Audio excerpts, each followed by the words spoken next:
खट्टा खाने वाली चुड़ैल। रात को अचानक राधिका मौसी को किचन से कुछ गिरने की आवाज आई। उन्होंने बाहर निकल के देखा तो किचन में उन्हें कोई सफेद साड़ी में दिखा।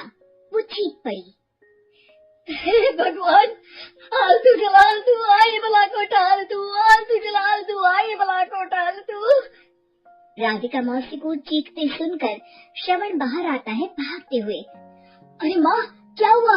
क्या देख लिया? दादी माँ आ गई क्या सपने में? अरे बेटा, रसोड़े में देख तो कौन है? श्रवण रसोड़ी में झांक कर देखता है और उसे कोई नहीं दिखता अंदर। अब रसोड़ी में तो कोई नहीं है माँ। कोई सफेद साड़ी में नहीं है क्या? नहीं माँ, कोई भी नहीं है। चिल्लम चिल्ली की आवाज सुनकर काजल भी वहाँ आ जाती है।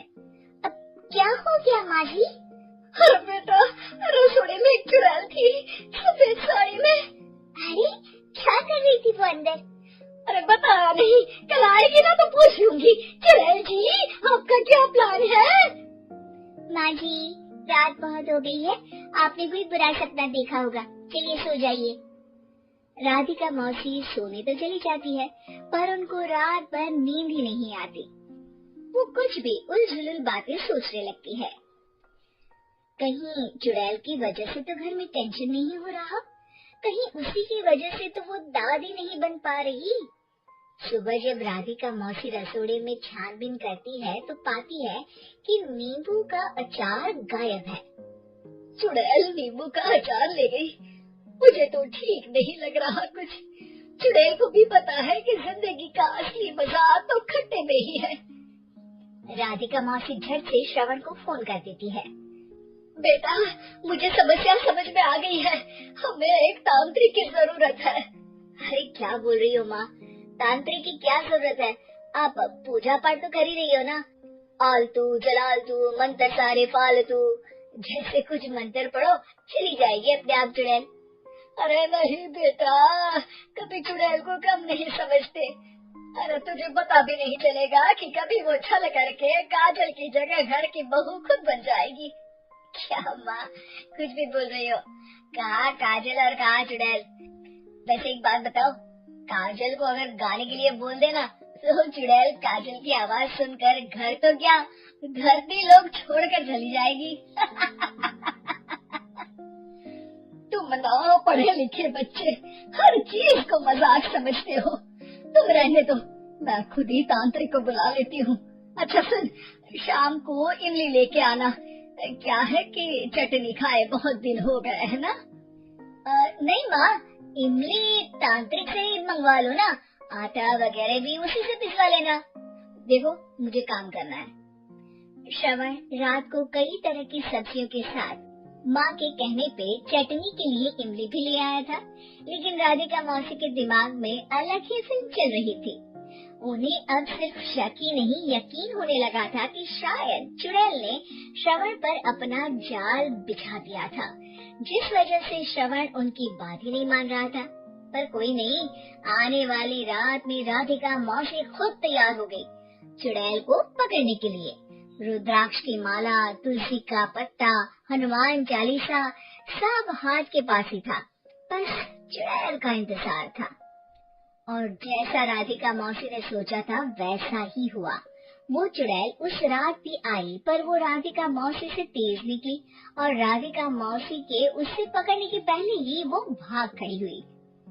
जरूर बहू पे साया है उस चुड़ैल का, तभी तो श्रवण के कमरे में गई है। और अगली सुबह राधिका मौसी पिछली रात हुए हमले में किन चीजों का नुकसान हुआ उसका हिसाब लगा रही थी। उनके खेमे से एक आम के अचार की शीशी भी गायब हो चुकी थी और वो इमली भी जो कल श्रवण लेकर आया था। राधिका मौसी इस बारे में सोच ही रही थी कि श्रवण जल्दी से रसोड़े में आकर दवाइयों की पोटली ढूंढने लगता है। अरे बेटा, क्या हो गया? अब माँ, वो काजल की तबीयत खराब है, बहुत घबराहट हो रही है उसे। हे भगवान, मैंने पहले ही कहा था कि तांत्रिक को बुला लेते हैं, पर नहीं, अब देखो उस चुड़ैल ने काजल को अपने वश में करना शुरू भी कर दिया है। हालांकि श्रवण भूतों में विश्वास नहीं करता था, पर अब वो भी डर जाता है और राजी हो जाता है एक तांत्रिक को बुलाने के लिए। कुछ ही घंटों में तांत्रिक आ जाते हैं और राधिका मौसी तांत्रिक जी को सब बता देती है। घोर संकट, घनघोर संकट, चुड़ैल को मारू जोर चाकट, ओम भट स्वाहा खटखाटे आहा। ये क्या मंत्र है? मेरे खुद के ओरिजिनल मंत्र है, कल रात को ही लिखे हैं, अच्छे लगे तो दाद चाहूंगा। एक और मंत्र सुनो, अर्ज किया है आब्राकडाब्रा, दिल्ली बम्बई आगरा, चंदा मामा सोरले सुरन मामू जारा। ये मंत्र है? अरे कोई 40 वाली पढ़ो ना।